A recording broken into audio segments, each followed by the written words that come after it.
Good morning, everyone. I'm so happy there are people here at 9 a.m. It's pretty early. These are the people who were lame in high school, right? That's who's here. It's okay, I was lame too. But now we're in Aspen. So I don't think you'll regret coming out here this early, because we're going to talk about robots, which is my favorite thing ever. And I also think it's a really good time to be interested in robotics, because what's happening in the world right now, all over the place, is that robots are kind of moving from being behind the scenes in manufacturing and factories, which, by the way, I don't know if you've ever been to one of those factories where the robots build the cars, because I just went to one last month, and it's crazy. Like, you have these robot arms, and they're dancing around, and sparks are flying everywhere. It's really, really beautiful. But anyway, this is something that we've been doing for a few decades. And the robots have been in cages and behind walls. And what's happening right now is that they're moving into all of these shared spaces, like transportation systems and hospitals, and increasingly into our workplaces and our households. And so this is a really interesting time, I think. Unfortunately, something that goes hand in hand with that is that there's a little bit of hype right now. I would say in robotics and artificial intelligence, we're seeing some hype, we're seeing some concerns. I think the two main concerns are that the robots are going to take all of our jobs, and or that the robots are going to destroy all of human civilization. And I laugh about this too, but very smart people are discussing, debating these questions, and I also appreciate it when people are forward-thinking and thinking about problems before they occur, because we don't do that often enough. I just think that sometimes these conversations, I think we forget a little bit, how far we've actually gotten in robotic development. So I work at MIT, and there's some cutting-edge technology there, and I can really tell you that we've been developing robots for decades and centuries even, right? And this is basically how far we've gotten.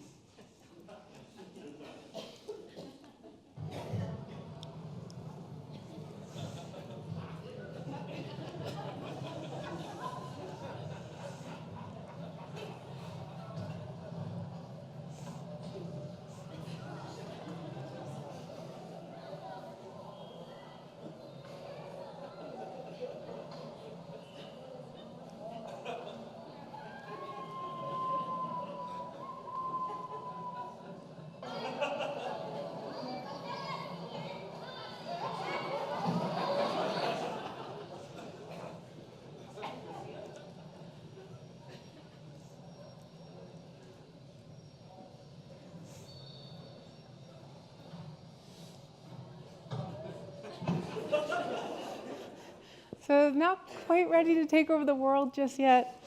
Okay, legs are really hard. The robot that will be on stage later on does not have legs, so it's a little bit unfair to show pictures of robots with legs. But, okay, what about AI? Isn't AI dangerous? AI doesn't have legs. AI could kill us all. Yeah, I mean, AI could kill you, but probably not in the way that you think it will.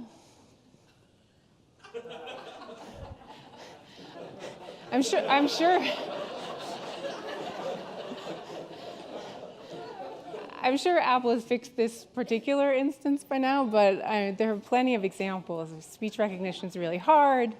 There are a lot of flaws in these systems, right? We're far from a world where robots can really take over. Now, that's not to say that we haven't made some really, really cool advancements in robotics and artificial intelligence. And we are on the cusp of realizing some things that people could only dream of decades ago, which is super cool. And it's because we're starting to be able to harness these technologies to do specific things really, really well. Now, I say specific because for robots and for artificial intelligence, for that matter, these technologies only function within pretty well-defined parameters. So the thing that robots can't really do is understand context or deal with anything unexpected that happens. These are skills that are going to remain human for a long time, because we don't even know how to begin to develop the type of general intelligence that these machines would need in order to be able to understand things like context. So what we are seeing right now, and what I think is exciting, is we're starting to see systems that have humans and robots working together, because it's when you combine the skills of a human and the skills of a robot that the magic starts to happen. So we're seeing increases in safety, efficiency, what have you. But so for this coming era, what I see this era as being is not a time when the robots take over. It is not the era of robots taking all of our jobs and killing us all. I think it is truly the era of human-robot interaction that we are entering into. And I love human-robot interaction, so I'm really excited about this. And I'm going to tell you what fascinates me about the ways that we interact with robots. So here's something weird about implementing human-robot interaction. This is a manufacturing company called Glory. They're Japanese. And like a lot of manufacturing companies, they have an assembly line, and they have robots that do specific things on the assembly line. And because the robots can't do quite everything, they also have people working in the factory. So the people will come in the morning, and they will do these exercises to warm up their bodies for the day. And what this company does is they will have the robots do the exercises with the people so that they're perceived more like colleagues and less as machines.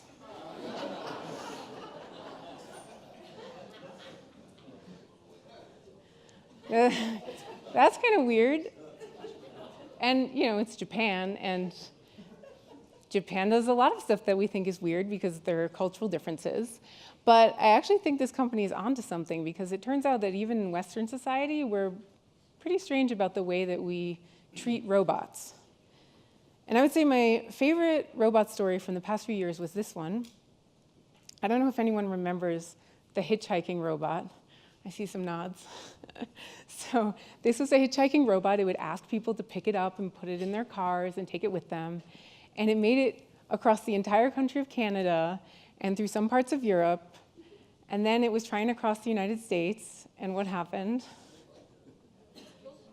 It was killed. It was vandalized beyond repair in Philadelphia, yes. And so the interesting thing to me about this story wasn't that this happened in Philadelphia. It was that it was a story at all. I mean, this made international news. And there was just this massive outpouring of sympathy and support from people all over the world who were just so sad about what had happened to this robot. People apologizing directly to the robot, so sorry that someone did this to you. And it's striking that this response goes so far beyond what we would normally see for someone's property being vandalized, or, you know, arguably even beyond what we would see if a real human hitchhiker got beat up and left somewhere. And so what's really interesting to me about how we treat robots is that we treat them like they're alive, even though we know perfectly well that they're just machines. Now, some of this is, I guess, the novelty of the technology. I mean, no one had ever seen a hitchhiking robot before, so people really got into it. And some of this is probably also that we're primed by science fiction and pop culture to really personify these machines. But I think there's an additional piece to this that goes a little bit deeper. It's a little more biological. And it starts with our tendency to anthropomorphize everything. So we will project human-like qualities onto non-humans. And we do this from a very early age. And we think that we do this in order to relate to other entities and make sense of them. But our ability to do this is really kind of amazing. So you have people projecting emotions onto animals that may or may not actually be there. We can develop relationships with stuffed animals that are just created in the image of something lifelike. We see faces in random objects. And there was a study that they did in the 40s that used very simple shapes and movement. So just a couple triangles, a circle, and rectangles. And people would watch it, and they would ask them what's happening. And people would ascribe all sorts of intent and emotion and even a story to what's happening with these shapes.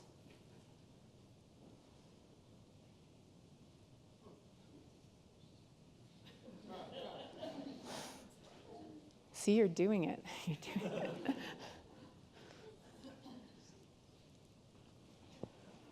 So even something as simple as shapes. And so what's special about robots in particular is, first of all, they're physical. And this is actually something we were talking about last night at dinner.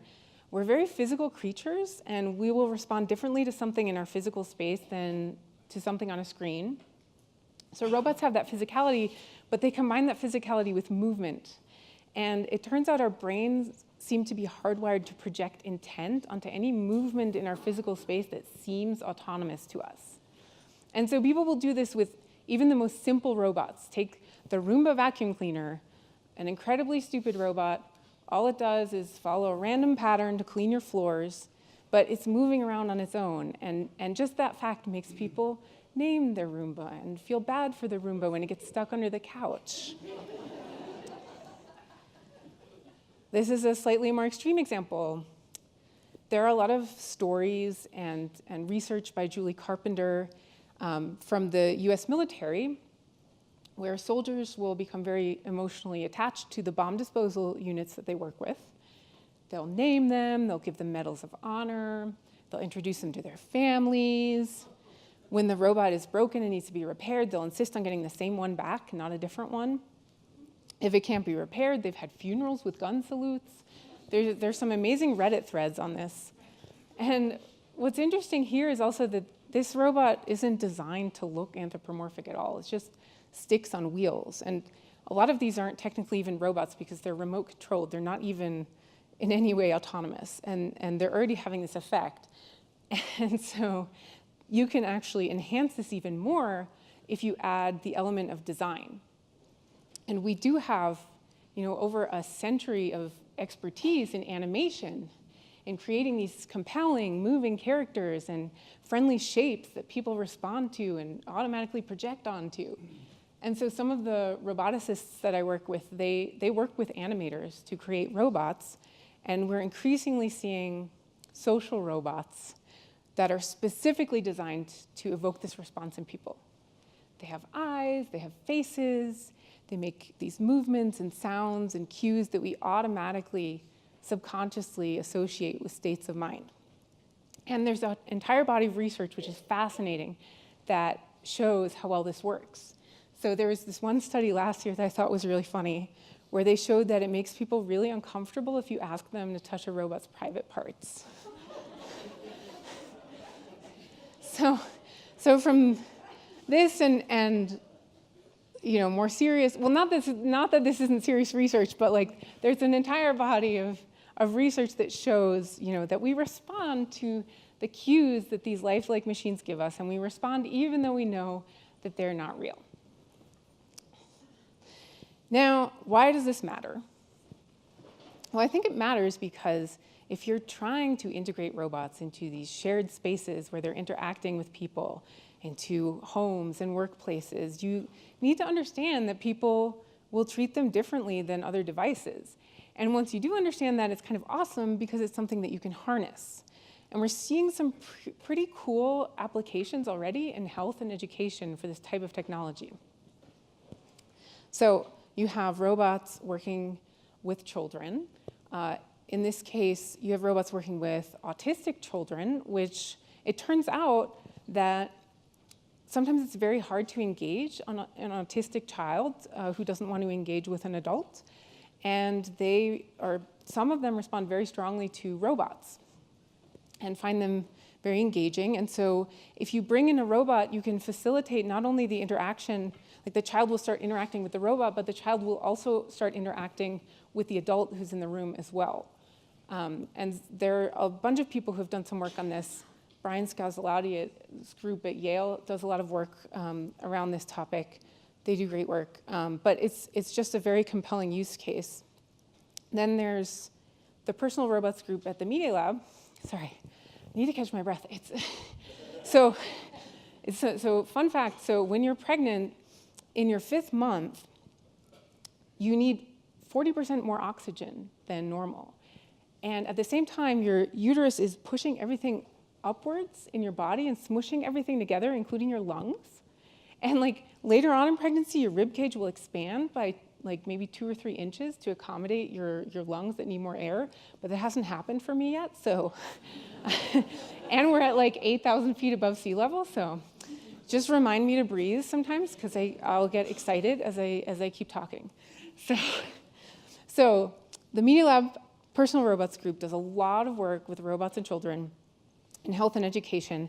They have a robot in the Boston Children's Hospital, and here, similarly to working with autistic children, the robot tries to facilitate and build a bridge between adults, like a doctor or a parent, and the child in what is oftentimes a really scary situation. And they also use robots to teach kids things, so they use preschoolers' kind of natural tendency to want to socialize, to teach them languages and coding and storytelling and all sorts of things. And it's not just for kids. So this was a student project at the lab, I think a few years ago. Natalie Freed had this dragon bot that would teach you French vocabulary, and I personally learned a ton of French from this robot because it was just really fun to learn French from a fluffy dragon character that's really engaging and doesn't judge you when you mispronounce things. As an adult, that's important to me. So, not just for kids, this was also a Media Lab spin out. I don't know if this one is still around, but this was a while back. This was a weight loss coach. And when they were testing it with people, the studies found that it was much more effective than traditional methods of logging and tracking weight loss because it has this kind of social engaging design. People like that.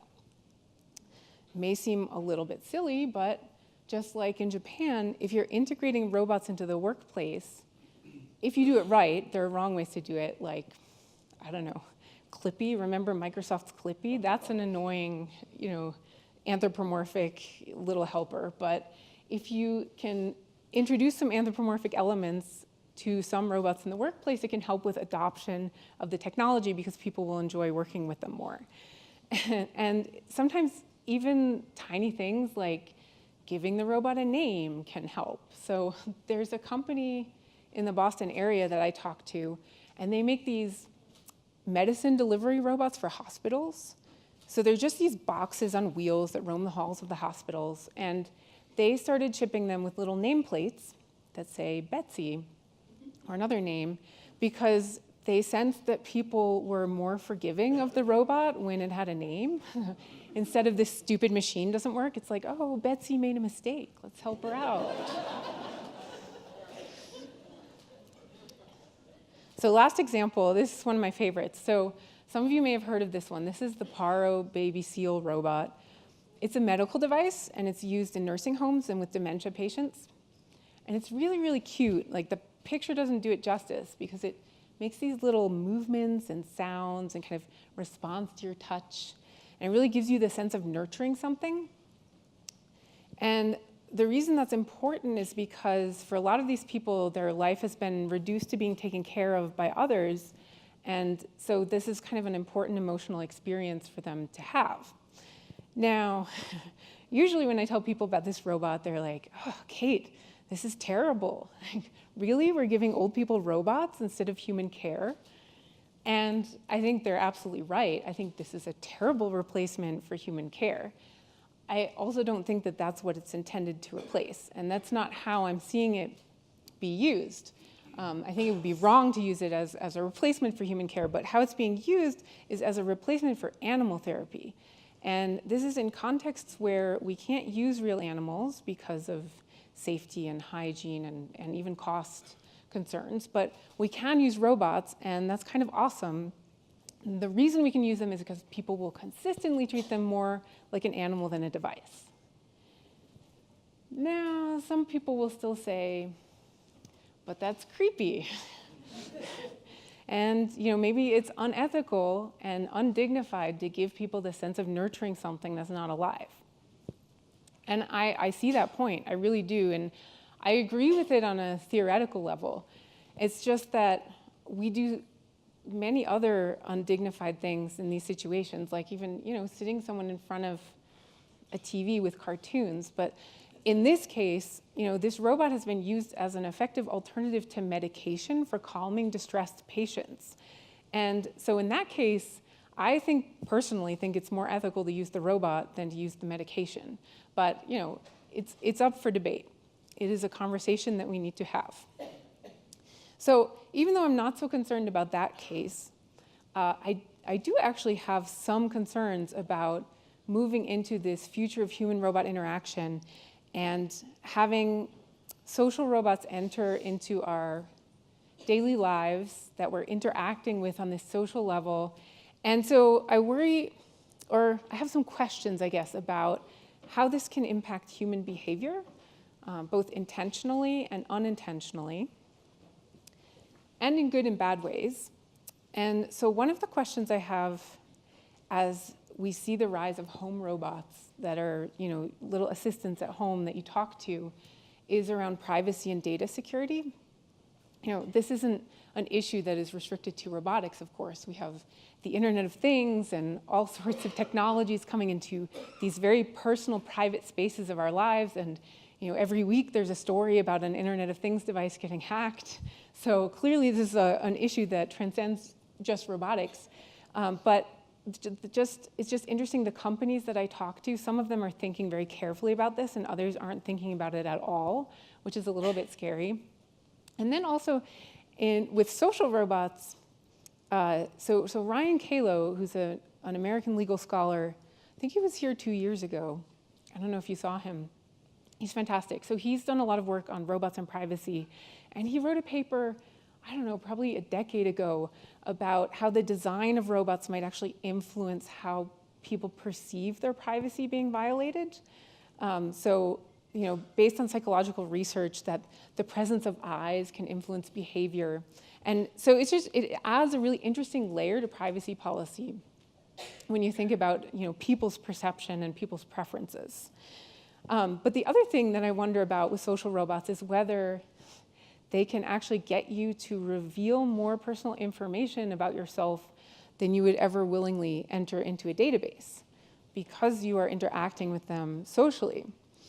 And Ian Kerr, who's a Canadian legal scholar, has written about this as well. He wrote about this 14 years ago about social robots' ability to manipulate people in certain ways. And I think that's only going to become relevant, in the near future. But, social robots are very persuasive. They can get you to lose weight. They can get you to learn French. What else can we get people to do? Can we get people to, can we get kids to learn specific vocabulary? Is that okay? Is it okay if there's a high-end version of this robot that rich people can afford that doesn't do this, but there's like a cheaper version that more people can afford that has these advertisements in it? Is that okay? Is this something that we want? Is it okay if your sex robot has compelling in-app purchases that you want to buy in the heat of the moment? Or is that a consumer protection issue? And some people have argued that these will become consumer protection issues.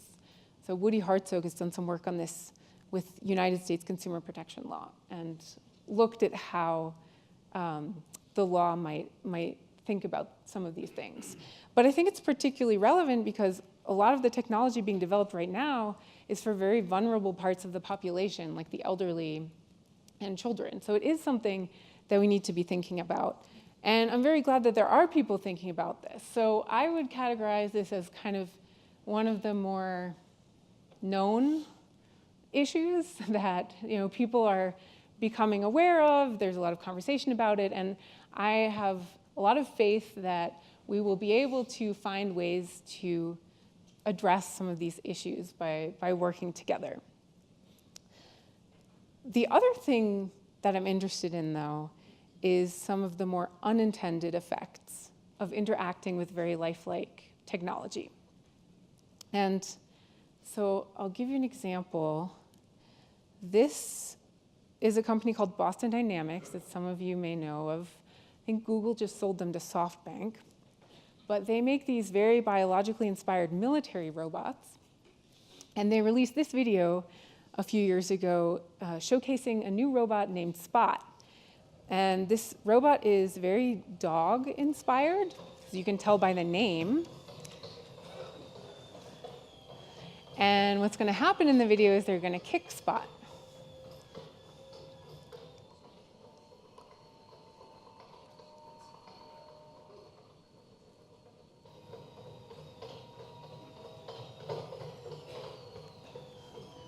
once more, a little bit harder. Bam. Okay, so clearly what they're trying to do is demonstrate the stability of the robot. It's a really cool piece of technology, right, that it doesn't fall over. It's awesome.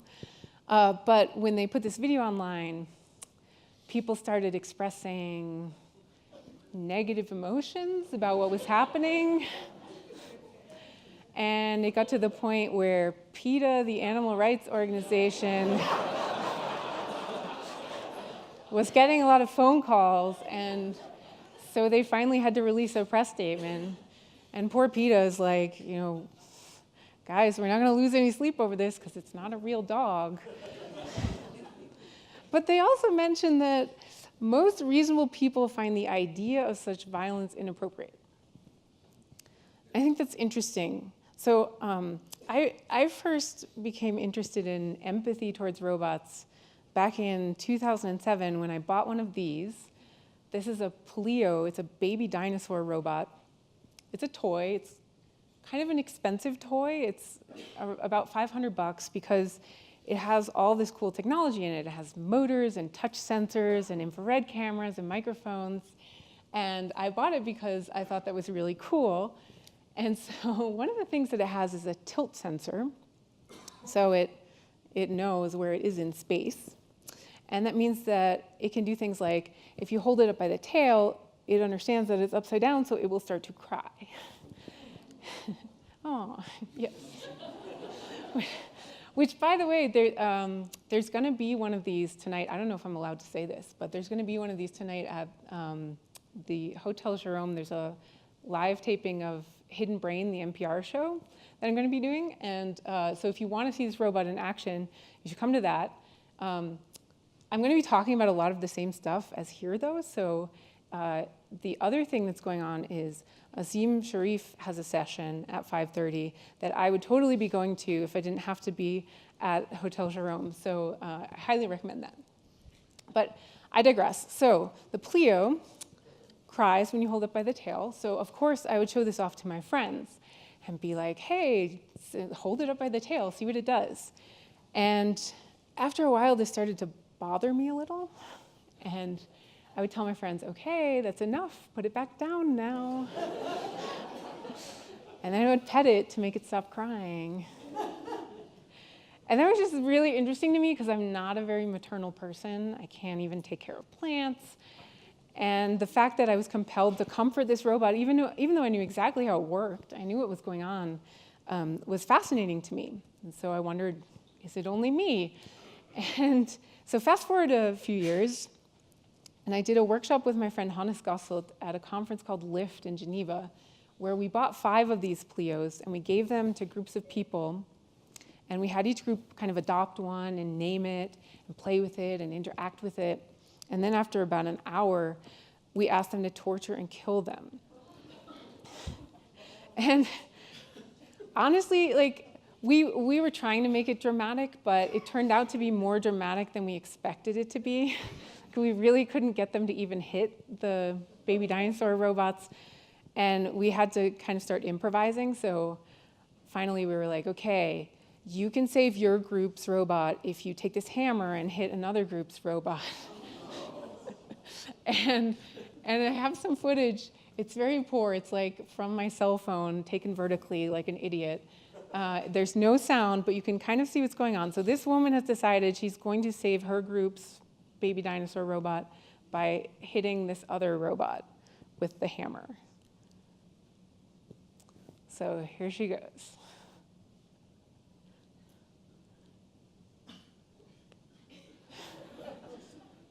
Oh, she's going to try again. Oh, no, she's petting it instead. One more time. And she gives up. Okay, so that's what this was like. And finally, we were like, okay, we bought these robots to be destroyed. We're going to destroy all of the robots unless someone takes a hatchet to one of them.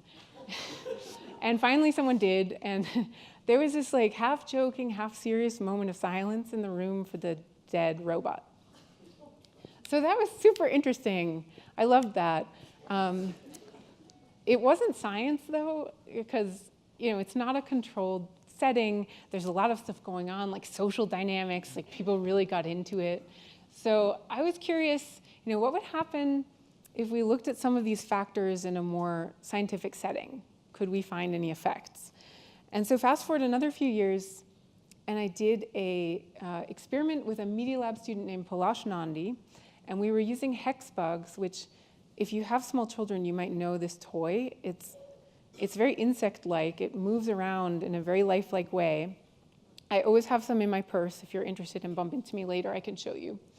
But so we had people come into the lab and smash them with mallets, and we were interested in two things. So first of all, we wanted to know, would people hesitate more to hit the hex bug if it had a name and a backstory? So if we said, this is Frank. Frank's favorite color is red, and he likes to play. And the second thing we were interested in was, do people's responses or willingness to hit the robot correlate in any way to their natural tendencies for empathy?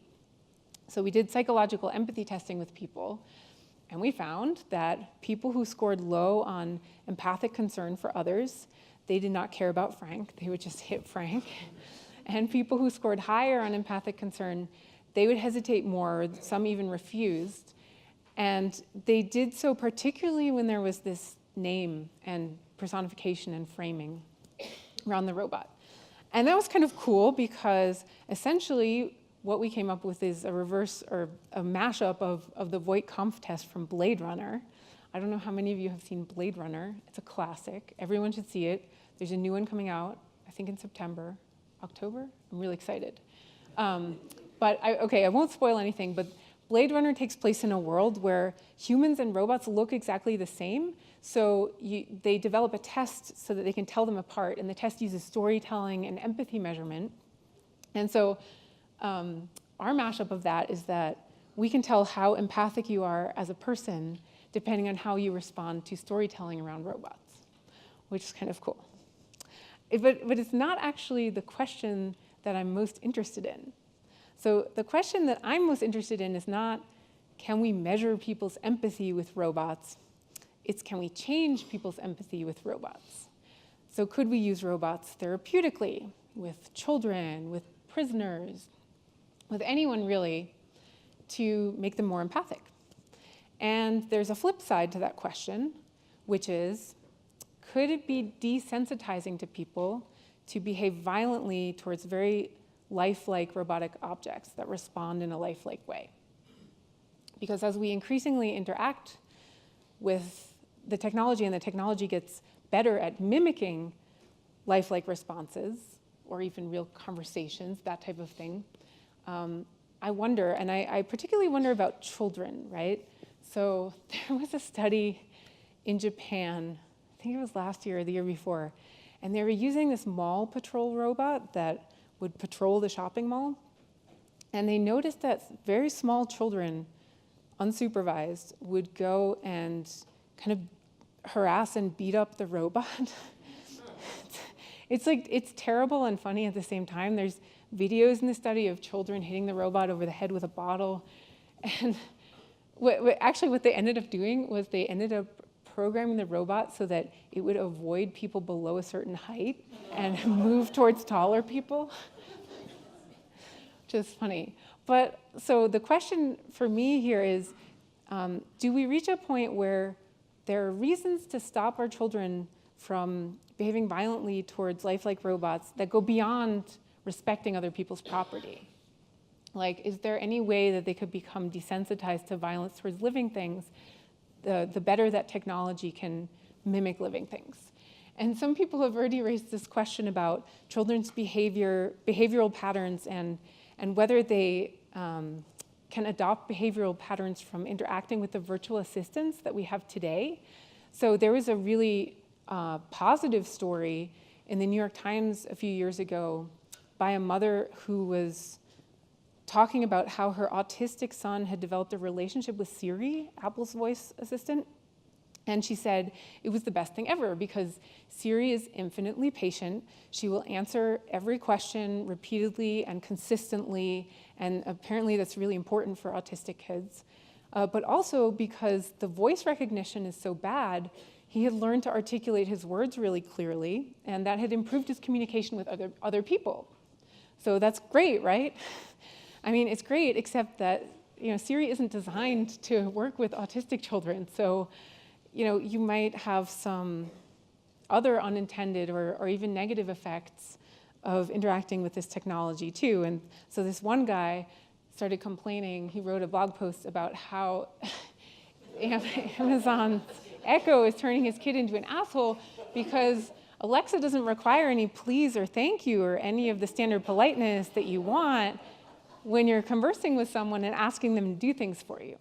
So, the better the technology gets, the more you have to wonder whether this gets muddled in kids' subconscious and maybe even in our own subconscious. So, what if the problem isn't that if we teach the robots to kick, that they'll come back and kick our asses? What if we first need to ask what it does to us if we kick the robots? So in other words, this is a little provocative, but if it's your job to kick a dog-like robot every day to test its stability, and if you imagine if that looked a little bit more like a real dog, could you become desensitized just a tiny bit in your subconscious to kicking your dog at home? I don't know. I feel bad for this guy because he's in all my slides, and I always raise this question. I'm like, if you ever see this man, I owe him a beer and an apology. But we don't know, and we've asked this question before in other areas of technology, so violence in video games, for example, and we haven't really come to a conclusive answer for violence in video games. We've kind of decided that maybe for kids, not so good. Adults can probably distinguish between what's on a screen and what's in real life, and even if we did have an answer, I think that we need to ask the question again because physicality here, the visceral response that we have to physical action, I think, brings us to a new level where we have to ask the question again. And you see this also in gaming where new technologies like VR and AR are making gaming a more physical experience as well. But again, we don't have the answers. It could also very well be that it is a very healthy outlet for violent behavior to beat up a robot dog, and that you're much nicer to your dog at home if you have that outlet. And we don't know what direction this goes in. And just to hammer home how important I think this is, I don't want to get too dark here, but one sensitive issue that I've been thinking about a lot recently is the use of child-sized sex robots, and whether that should be allowed or not. It is a question that we're going to be facing pretty soon. It is a question that different countries have already grappled with in the case of virtual child pornography and in the case of dolls that are the size of children. And we literally have no idea whether this is something that could be helpful because it is an outlet for undesirable sexual behavior that ends up preventing real child abuse, or whether it's something that propagates and encourages behaviors. And it's also something that's very difficult to research. So many open questions. For this and for a lot of other reasons, I think that research in human-robot interaction is really important. I think it's really interesting. Another example of an open question is, how do you prevent people from anthropomorphizing robots if they will do it even to a Roomba? And this is important in cases like in the military, where it can be anything from inefficient to dangerous to have people develop an emotional attachment to the machinery that they're working with, right? So a really difficult design challenge is, how do you make a device that people want to use but that they don't like too much? I don't know if we're going to be able to solve that. But I think it's a very interesting time to be in this field.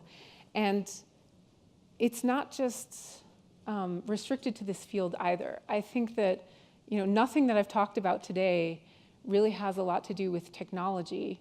Most of the interesting questions in robotics right now, whether it's the use of autonomous weapon systems, or whether it's privacy and data security, or whether it's how robots can shape human behavior, these are all questions about us and about what society we want to live in and about our relationship with each other. So it's really on all of us to start having these conversations and think about how we want to structure this new future. And I think that if we can do that, then we will find ways to lean into the positive effects of these technologies and mitigate some of the concerns. And if we do that, I think the future of human-robot interaction is going to be very exciting. So thank you very much.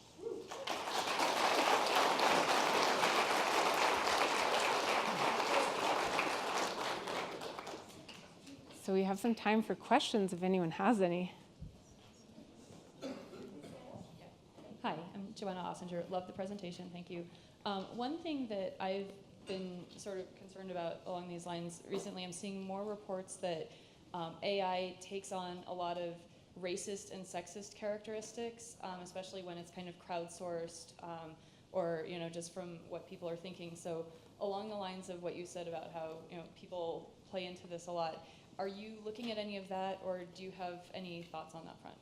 So there's a panel on this tomorrow that I will be on, but more importantly, 2 experts will be on that, one of whom is actually working on creating data sets for machine learning that are less biased because she's Black, and she realized that facial recognition systems couldn't see her, some of them, because they've only been trained on white people. And we see this over and over again, that these incredible biases get programmed into technology just because the people who are building the technology are all of a specific demographic, and they have these blind spots. They don't think of other people that don't have their life experience, which is natural. It just means we need more diversity in the teams building the technology. But definitely, if you're interested in that, come to the panel tomorrow. I think it's around 1 or 2. I've thought of it a little bit in terms of robot design. So I visited IBM Watson, the supercomputer. Most people know IBM Watson. So I visited IBM Watson in Austin, and there's a room that you can go into and you can talk to Watson. And Watson has this booming, deep male voice.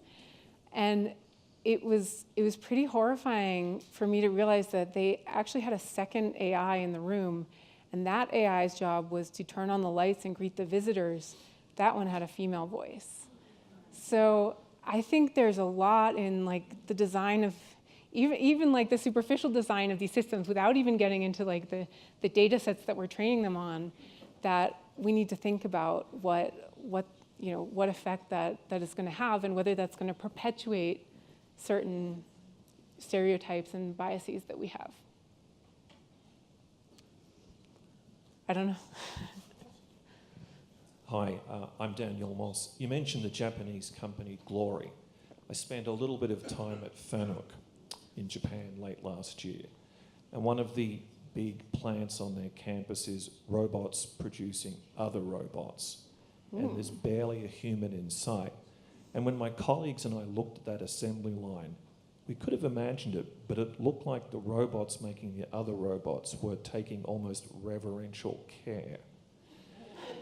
So when we're talking about these empathy issues, is it possible the robots will develop more empathy for each other than humans will develop for robots, or robots for humans? Well, I mean, it might be that you were projecting a little bit on it. I'm not aware that we've actually been able to program empathy into robots. Yeah, it's kind of a difficult one, and I don't think we're going to be able to do that for a long time. But it is so. There's this whole field of machine ethics, which is about programming ethics into machines. Which starts with Isaac Asimov and the 3 laws of robotics. And the more I look into this field, the more I realize how challenging it is, because we're making the robots. We're going to decide how much empathy they feel if we can even recreate something like that. But who decides and how, and based on what metrics, and what should the inner emotional lives of robots look like? I don't think we're anywhere close to needing to worry about that question yet, but it's a very interesting philosophical question, I think. Hi. Hi, Kate. Hey, I thought you were in another session. I was lurking out the back here. I'm sorry. I just came in because of the question. I just wanted to. My name's Joanna Bryson, and just a quick alternative. When you think about empathy, you're thinking about understanding other people by modeling them as yourself. So that's part of the reason that Paul Bloom has argued that empathy is a really bad way to do ethics, is because it makes you more empathetic to people like yourself, same gender, same race, same background, socioeconomic class. So actually, Yes. I think the questioner is absolutely right.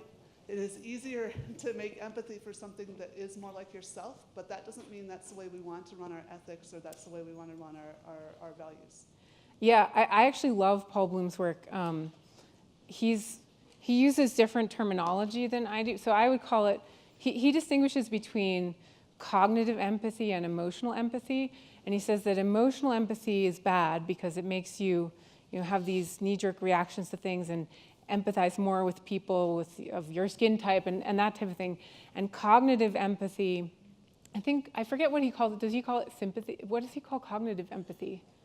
Yeah, he has another word for it, but is the more kind of rational, like understanding that someone else is having a certain experience and empathizing with them because of that.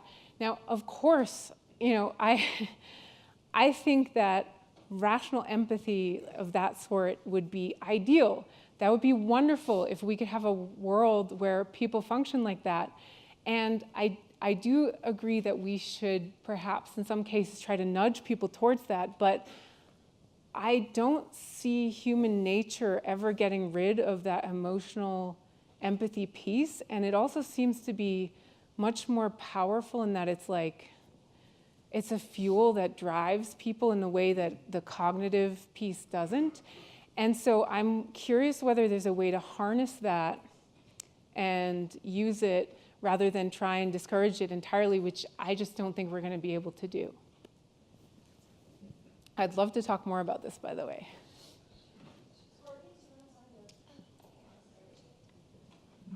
Hi, my name is Mickey. I'm from Maya.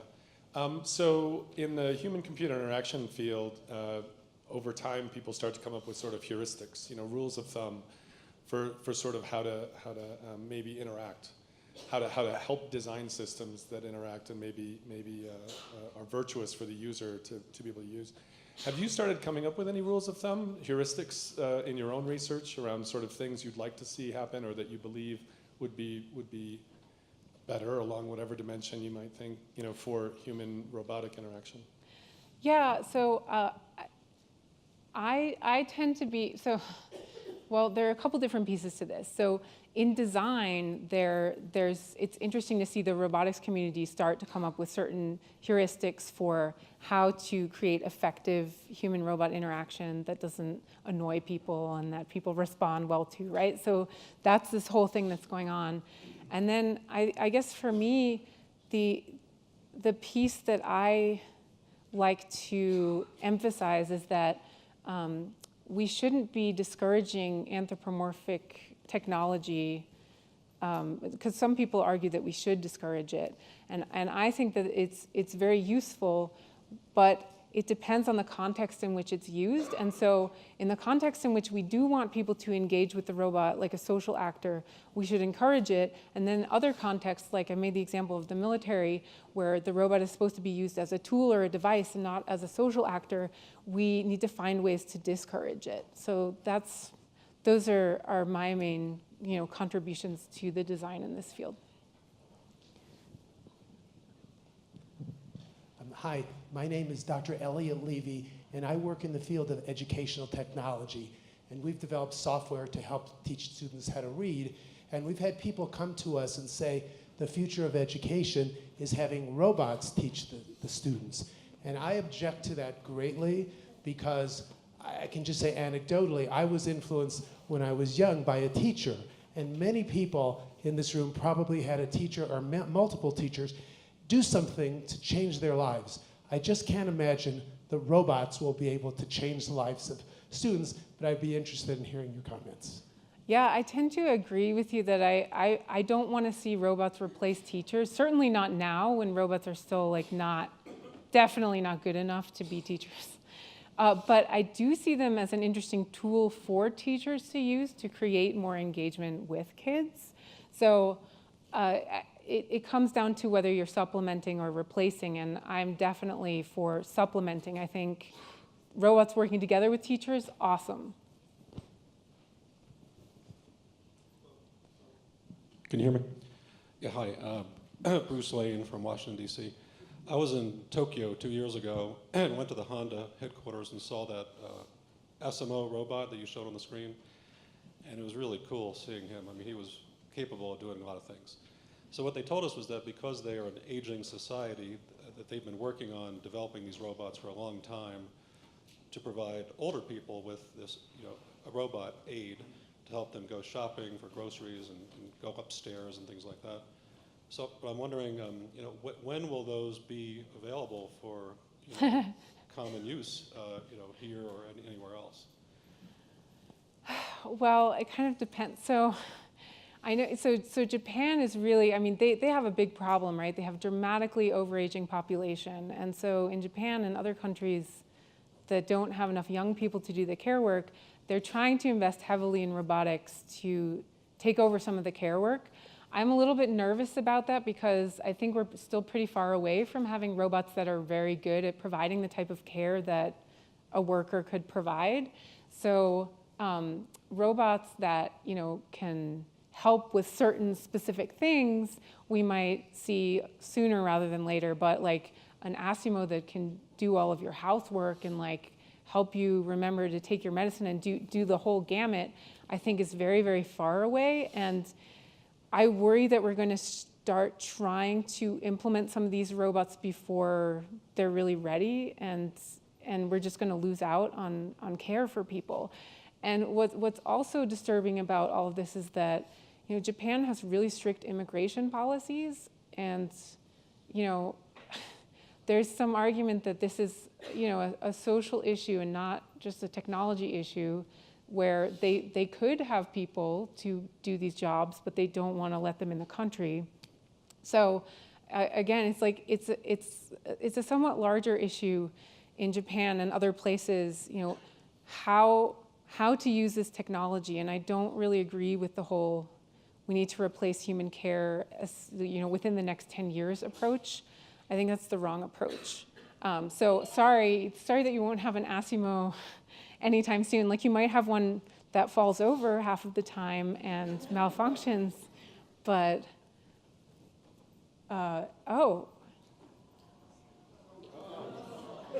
it's Curie. So you could have this one, which is pretty cool. It can't do your dishes, right? Hello. Hi. So Curie's here to tell me that I have 5 minutes left.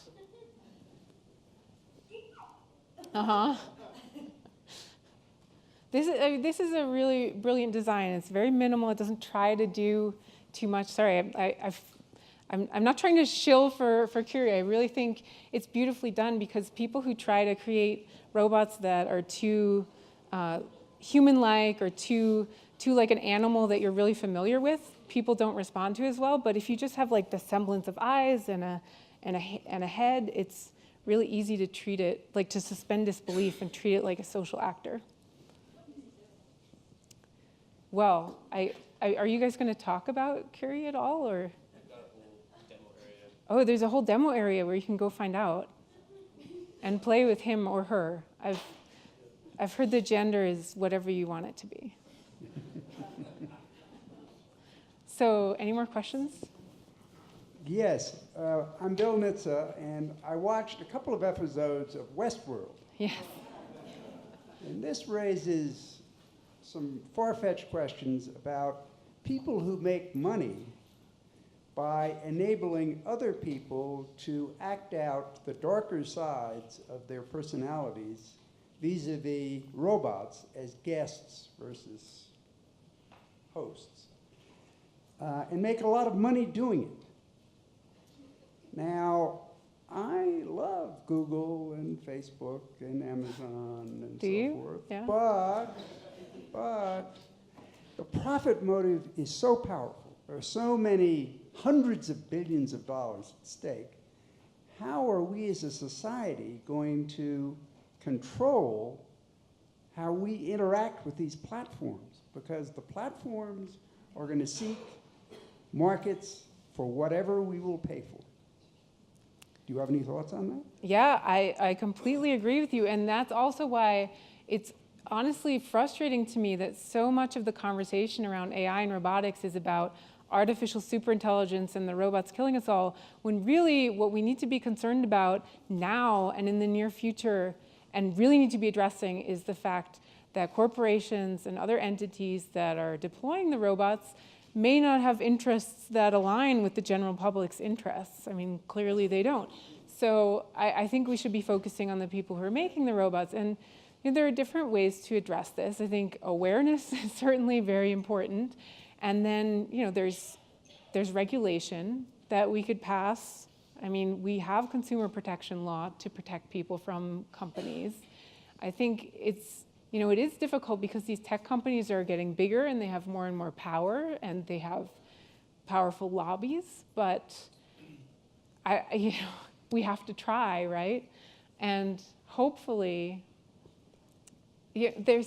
some people have suggested this. I don't know how realistic it is, but the field of medicine established norms and ethics boards and all sorts of things to keep people in check. And of course, the field of medicine is really about life or death, but you can imagine having ethics boards and some companies are even trying to establish them now for AI, where there's enough public pressure on companies that they can maybe self-regulate some of these things as well.